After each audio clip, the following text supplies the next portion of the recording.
iPods, computer, phone, PS3, Xbox, TV, computer, PlayStation 3, iPod, television, computer. phone.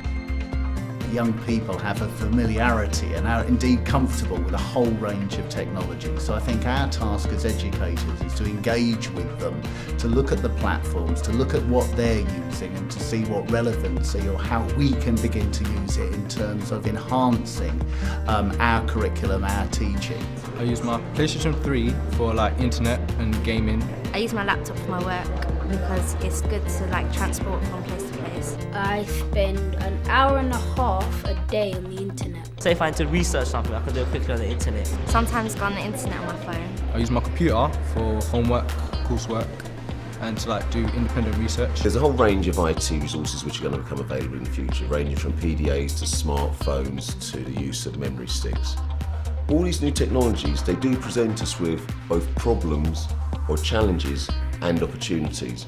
So these can actually range from the classic of a kid looking at YouTube during a lesson when they should be listening to maths, to the students actually producing their own video to help them understand and remember some marketing research concepts for their BTEC. Now the challenge is actually technology can do anything we like.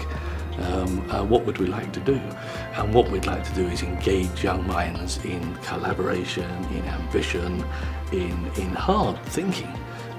And my goodness me, games are a huge fulcrum to make all that happen. Maybe sometimes you might be in a lesson and the teacher explains something to you, but then your friends, if they understand it, might be able to explain it to you better. No one wants to learn, just sit down and just hear someone just read to you. I don't really think there's a big difference between learning and entertainment, because by entertaining yourself, you do learn as well. Our best teachers can look at children playing games and can draw out of it a whole lot of learning outcomes, and that's what's happening. But you've got to be a good teacher to do that. But my goodness, that's what we need. We need good teachers to keep up with this generation. You get like brain games where you can just like work out your brain and stuff. Some video games are just not right because they don't teach you anything, but some of them, like adventure games and stuff like that, it teaches you logic. There's some other games that would help you think about work, but there's not really much. So if you can get that certain little hook which gets the kid to want to keep doing it, then that's 3/4 of the battle. And if they start playing games without realising they're learning, that's nearly all about. The power of collaboration between the video games industry and the world of education has the potential to not only raise the game, raise the game as it were, video games, but move the entire video game world into an area which is actually, ironically, financially more secure for it. You know, Britain is the sort of largest centralised education budget in the world.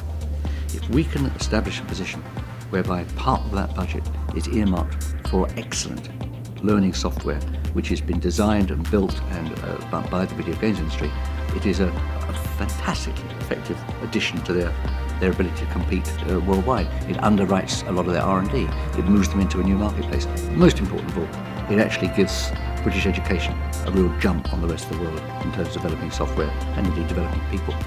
I'm confident our games industry knows what needs to be done and what they need to learn from education to move forward. And I'm absolutely certain that education is reaching out now properly and engaging the games industry.